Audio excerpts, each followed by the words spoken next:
We're here to pull out the most important bits of knowledge, the real insights, so you can get informed fast. Today, we're going a bit deeper than the usual headlines. We're trying to really unpack the mind of someone whose dreams, well, they don't just stop at Earth. No, they really don't. They literally stretch to Mars. Exactly. And our mission for this deep dive, it's not just about listing dates and events for Elon Musk. It's more about exploring his mindset, the really audacious bets he's made, the unexpected turns his career has taken. We're looking at a whole collection of insights about him to try and figure out what actually drives all these different ambitions and maybe what lessons are in there for all of us. Right. He's the guy behind Tesla, SpaceX, Neuralink. So many things. Yeah. And he famously said he wants to die on Mars. Yeah. Just not on impact. That quote alone tells you so much about the sheer scale of his thinking. It really does. So, okay, let's unpack this. Where do we even start with his journey? Let's go right back to the beginning. Makes sense. So Elon Musk, born 1971, South Africa. And here's something that often surprises people. As a kid, while others were playing outside, he was apparently just devouring sci-fi books and teaching himself to code. Get this, by age 12, he'd already sold his first video game.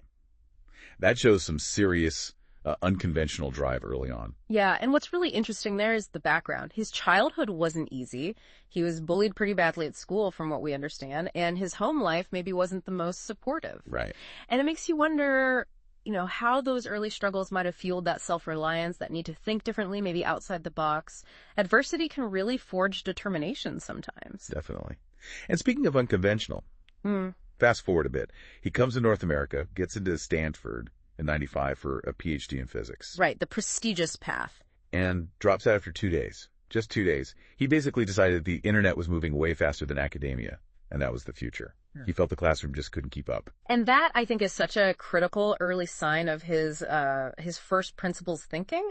He wasn't just like dodging school. He was fundamentally breaking down the question, what's truly important for the future? He saw this massive shift happening with the internet and just acted on it immediately, even though it meant ditching the safe, conventional route. What really stands out to you about making a call like that so fast? It's incredibly decisive, isn't it? Yeah. Just seeing the wave and jumping on it. So yeah, after those brief 2 days at Stanford where he clearly felt the pull of the internet was stronger.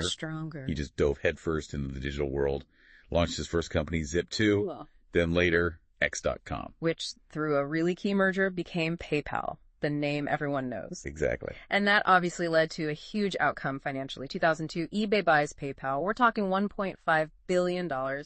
Musk's share, but $180 million. Now, for most people on Earth, that's, game over money, retirement, each time. Right. But not Elon. And this is where you see just how different his thinking is. A totally counterintuitive move. He took every single cent of that $180 million. Every dollar. And plowed it all back in. Not into, safe stocks or bonds or a mansion, but into starting a rocket company, SpaceX, an electric car company, Tesla, and a solar energy company, Solar City. Yeah, and if you connect that to the bigger picture, it wasn't just a business pivot. It was a massive statement about what he believed mattered. He was tackling what he saw as humanity's biggest threats, or biggest opportunities, really. Sustainable energy becoming multi-planetary, even though the personal risk was just enormous. Risk. It clearly wasn't about getting rich for its own sake. It was always about this grander vision for where civilization needed to go. And that grand vision almost immediately ran into, serious trouble with SpaceX. I mean, people laughed at the idea initially. They did. A lot of skepticism. And the story is pretty dramatic. His first 3 rocket launches failed. Just blew up. Investors started getting cold feet, pulling out. Everything was on the line. His whole fortune, his reputation. Everything. And then came the 4th launch. It was basically the last shot they had. The money was almost gone. And it worked.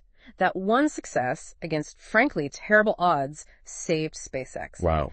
But what's really key there, it wasn't just luck. It was about this relentless commitment to learning from failure super fast. Each explosion wasn't seen as just a disaster, but as vital data, which let them iterate and improve the design incredibly quickly. And look at SpaceX now. They're not just some niche company. They're launching astronauts for NASA. They've totally changed the economics of space with reusable rockets. Yeah. Building that path to Mars. Okay. But that kind of persistence, facing 3 very public, very expensive failures, that really puts his don't fear failure idea to the test, doesn't it? How does someone maintain that mental toughness? Well, I think it has to come down to an incredibly deep belief in the mission itself, right? Something beyond your own ego or the immediate financial pain.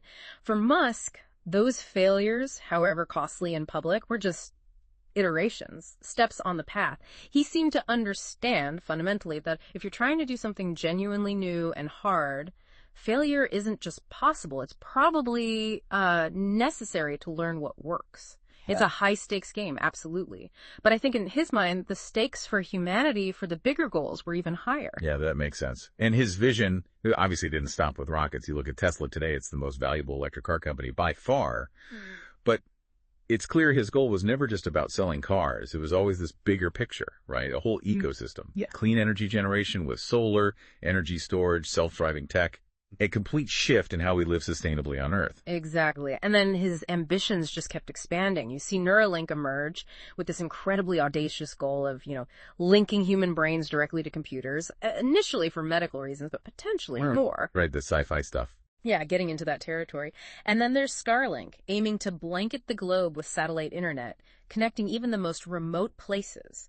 It's about global connectivity. He put it pretty powerfully once, didn't he? Something like, when something is important enough, you do it even if the odds are not in your favor. That quote really nails it. And what's fascinating is how you can see the threads connecting all these ventures.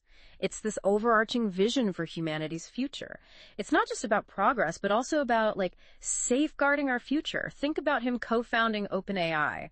The stated goal there was specifically to make sure artificial intelligence develops safely, that it remains a tool that empowers people. So he's thinking ahead about potential problems too. Exactly. He's not just reacting. He's trying to be proactive about these huge, potentially society-altering technological shifts, multi-generational problems, really. And speaking of ideas that maybe seemed a bit out there at first, The Boring Company. The story is he was literally stuck in LA traffic, miserable. We've all been there. And just tweets, "Traffic is driving me nuts. I'm going to build a tunnel boring machine." And people kind of laughed.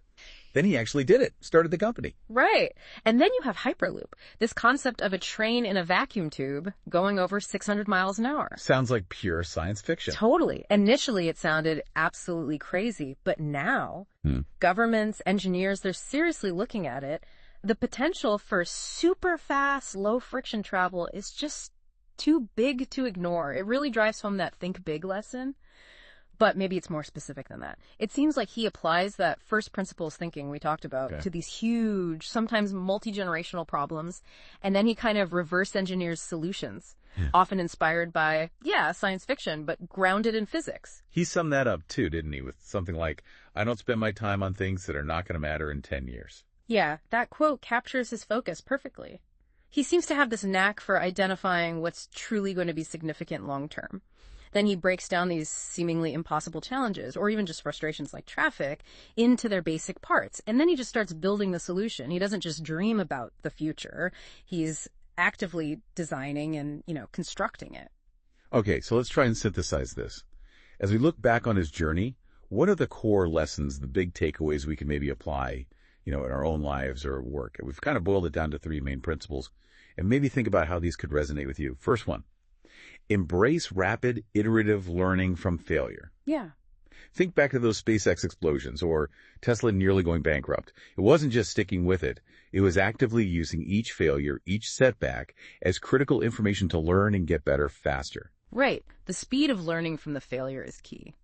Second, cultivate first principles thinking. His self-taught knowledge jumping into rockets and cars. It shows how he breaks complex problems down to their absolute fundamental truths. He doesn't just accept how things are done. He asks why they're done that way, right down to the basic physics or logic, and then builds back up from there. Yeah, questioning everything. And the third one, focus on tackling multi-generational problems. It's pretty clear, right? If you'd listen to all the doubters or just aim for small improvement, Incremental steps. then things like Tesla, SpaceX, Starlink companies tackling really big, almost existential challenges for humanity, they just wouldn't exist. He aimed way beyond what people thought was reasonable. It's easy sometimes to hear about these huge goals and think, oh, that's impossible, or that's just for billionaires. But his story kind of challenges that. It suggests that if you find a really significant why, maybe even a multi-generational one, and you apply that rigorous first principles thinking, and you commit to learning incredibly fast from every attempt, then maybe the how starts to become clearer. even for really, really big